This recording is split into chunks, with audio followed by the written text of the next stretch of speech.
A questão do poder nacional, vamos voltar a essa expressão. Você pode explicar para a gente, Golbi, o que que são esses cinco elementos, discorrer um pouquinho sobre eles, assim, brevemente, para que eu entenda e as pessoas que não têm esse conhecimento consigam Conceituar entender? cada poder nacional nesse momento seria uma coisa mais complicada, mas assim, nos textos do Golbery, né, principalmente, o Golbery vem acompanhando essa questão, os textos do Golbery são escritos sobre o signo da Guerra Fria, né, como o professor Paulo Kramer fala aí, na década de 50 ainda, né, 1950, o Geopolítica do Brasil é escrito em palestra na DESG, não é nem na ESG, né?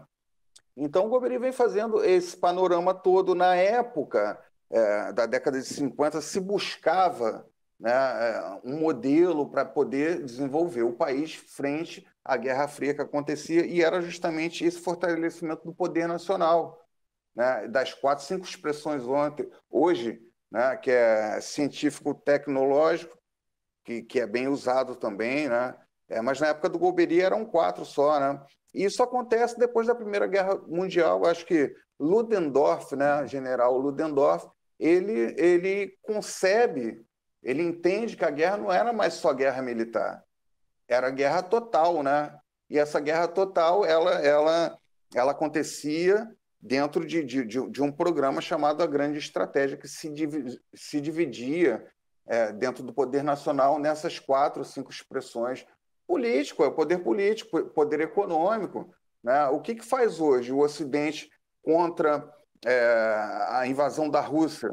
É o soft power. Ele está utilizando o poder econômico do poder nacional, está atingindo o poder econômico, né?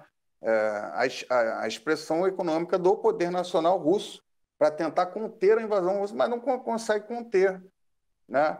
Porque a Rússia, militarmente, que é uma outra expressão, ela está poderosa, né?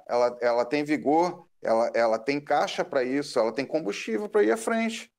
Né? Então, essas quatro, cinco expressões, elas variam. Né?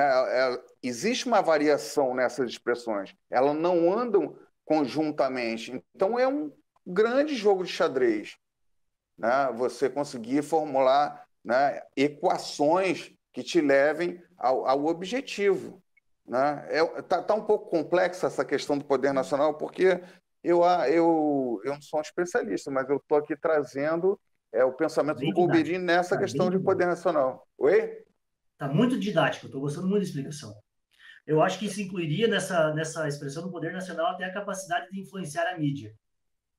Nessa invasão, Total, mas aí é na, psicossocial, você está falando é da o expressão psicossocial, né? psicossocial, que o Golbery usou muito na abertura política, ele usou muito isso. Tanto é que o Golbery teve contato com os intelectuais da época, né? Entre aspas, ou não. Então, o Golbery teve contato com pessoas que, Paulo Kramer, Jardim Macalé, né? Jorge Maltner, o próprio Glauber Rocha, né? Todo mundo foi ali visitar o Golbery ali no gabinete dele no Palácio Planalto, porque o Golbery estava justamente incessando essa descentralização do poder psicossocial do país. Né? Então, a mídia está inserida nessa questão. Entendeu, Salim? Dúvida. Na minha visão, né? Na minha opinião. Não, Professor Paulo. sem dúvida. O Golbery naquele momento ali, eu vejo dois atores fundamentais. Um foi o senador e ministro da Justiça, Petrônio Portela, Perfeito, tá? muito bom. E jogava ali de tabelinha com o general Golbery. E o próprio general Golbery, né? Conversando, dialogando com a sociedade, não é? Porque, olha, a gente precisa entender uma coisa. Hoje no Brasil, eu acho que o grupo que menos quer a volta dos militares ao poder são os próprios militares. Porque, pô, eles saíram escaldados daquela experiência. Saíram escaldados. Só não chamavam militar de bonito naquela época, não é? Uhum. Então veja, e Geisel e Golbery compreenderam o seguinte: a exposição por longo tempo de uma corporação baseada na hierarquia e na disciplina, a exposição dessa corporação à política partidária partidariza também essa corporação. E isso é ruim para a hierarquia e para a disciplina. Então, digamos assim, a pedra de toque né, da estratégia do Geisel e do Golbery foi justamente salvar a profissionalização das Forças Armadas, que estava em perigo naquele momento, né? Então, hoje, você conversa com generais, com coronéis, ele fala assim, meu filho, nem pensar, entendeu? Essas pessoas, os chamados intervencionistas, eu já ouvi isso de muitos militares, falam assim, essa gente é doida, cara. Doida. Intervencionismo hoje... Entendeu?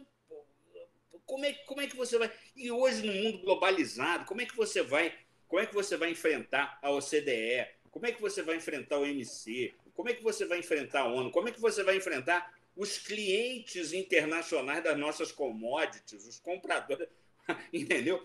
Com uma ditadura militar, isso não se sustenta. Não, ditadura militar não, mas assim, eu declarei há tempos atrás, até teve um rebuliço com relação a isso, de que seria contra o Lula assumir, né, se ele fosse eleito ou reeleito, porque Sim. eu acho que realmente o país vai entrar num caso, vai voltar aquilo tudo. Eu não sei se vocês concordam comigo.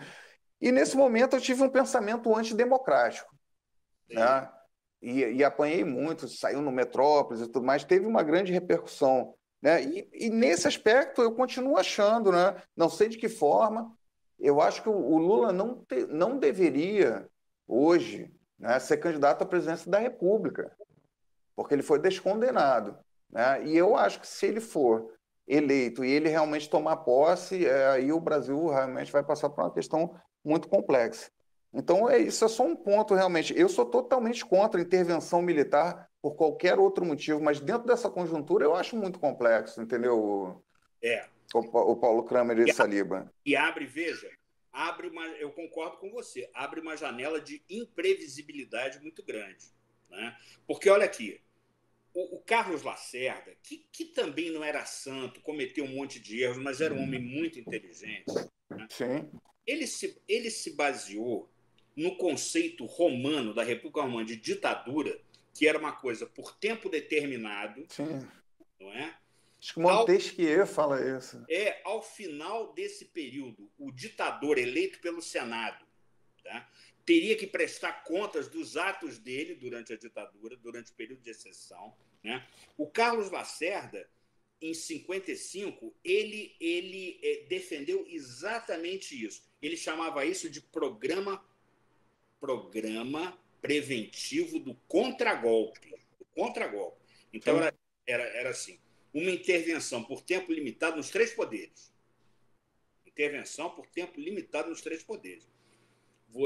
Porque ele achava, e eu acho que ele estava certo nesse ponto, que você herdar a máquina getulista, CLT inclusive, sindicatos pelegos, tá? Você herdar a máquina getulista e querer promover uma democracia é uma contradição em termos. É uma contradição. Então, ele dizia o seguinte, é preciso limpar o quadro institucional brasileiro. Ao final desse período, então, o poder seria devolvido aos civis, entendeu? E óbvio que na cabeça dele estavam os militares, mas não só os militares, né? Juristas civis também, né? Políticos e tal. Eu acho que são coisas que a gente deve refletir, sabe? Eu não concordo com isso, né? Apesar de pode ser ambíguo o que eu estou falando, eu não concordo com esse pensamento, não acho um pensamento bonito, antidemocrático, né? Eu só expus com relação a um fato isolado que é a reeleição do Lula de novo e tudo que gravita ao redor. Entende? Eu tenho uma opinião sobre a eleição do Lula. Eu acho que não haverá, caso se concretize, né? Isso daí eu acho que eu vou ser minoria, vou ser voto vencido aqui com vocês. Mas eu acho que o parlamento se agigantou. Eu acho que a gente já vive uma espécie de semi-parlamentarismo e o Lula não vai encontrar os poderes que ele teve na primeira eleição à sua disposição. Pode ser um pensamento otimista, né? Mas eu acho que o parlamento não vai entregar esse poder novamente para o Lula, ou para qualquer outro presidente, porque existiu um momento muito simbólico desse fortalecimento do parlamento, que foi a aprovação da obrigatoriedade das emendas impositivas. O parlamento tirou o poder do executivo de discricionário de agradar de agradar aliados e punir inimigos. E isso daí deixou o executivo banguela.